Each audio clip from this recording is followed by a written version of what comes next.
Voilà. Allez. Moi, Lucien, toujours là. Bonjour. Ça va bien? C'est l'heure des nouveaux maîtres de Bruxelles. Comme Michel Barnier, ancien ministre de Jacques Chirac et de Nicolas Sarkozy, aujourd'hui commissaire européen chargé du marché intérieur et des services. Pour cette fonction, il est payé 20 667 € par mois, près de 2 fois ce que gagne François Hollande. Bonjour. Oui. Ça va, Michel? Short sleep. Ce matin, Michel Barnier retrouve les autres commissaires européens pour la réunion du collège, l'équivalent du Conseil des ministres en France. À ses côtés, les autres commissaires, de parfaits anonymes pour la grande majorité des citoyens français. Et pourtant, ils disposent d'un pouvoir réel sur notre vie quotidienne. Voici le Belge Karel de Gucht, commissaire au commerce. De la voiture Peugeot à la vaisselle en céramique, en passant par les briquets, il a le pouvoir de protéger ou non les produits made in France, en taxant ou pas la concurrence internationale.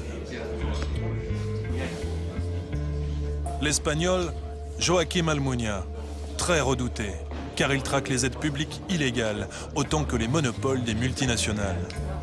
À son palmarès, des millions d'euros d'amende infligés à la France, mais aussi à de grandes entreprises comme Microsoft. La luxembourgeoise Viviane Reding, commissaire à la justice, vice-présidente de la commission. Elle est à l'origine, entre autres, d'un projet de réforme de la garde à vue en France.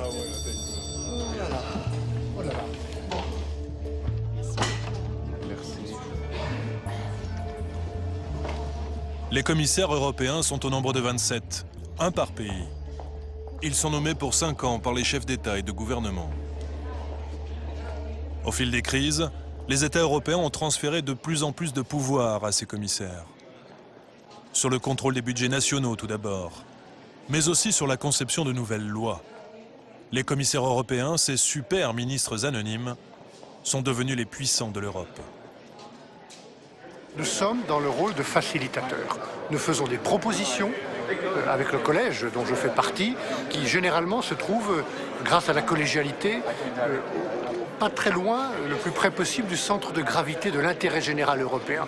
Clairement, quand vous êtes commissaire européen, dans le rôle d'un ministre européen, entre guillemets, vous êtes au milieu du jeu européen. Vous n'êtes pas seulement du côté d'un pays avec ses idées, ses propositions.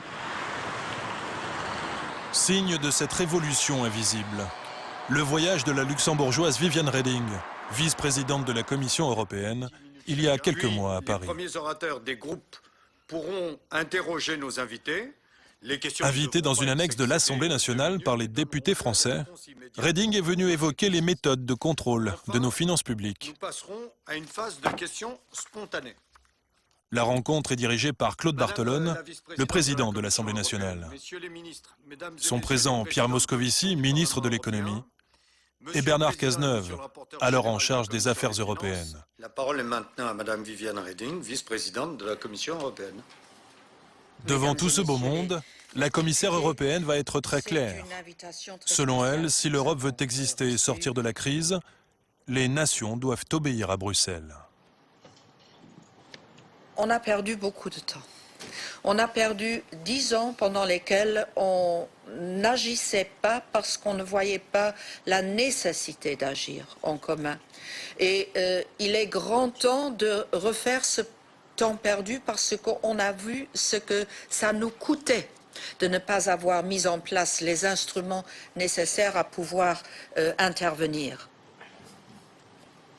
Il faut lentement mais sûrement comprendre qu'il n'y a plus de politique intérieure nationale. Il n'y a plus que des politiques européennes qui sont partagées dans une souveraineté commune.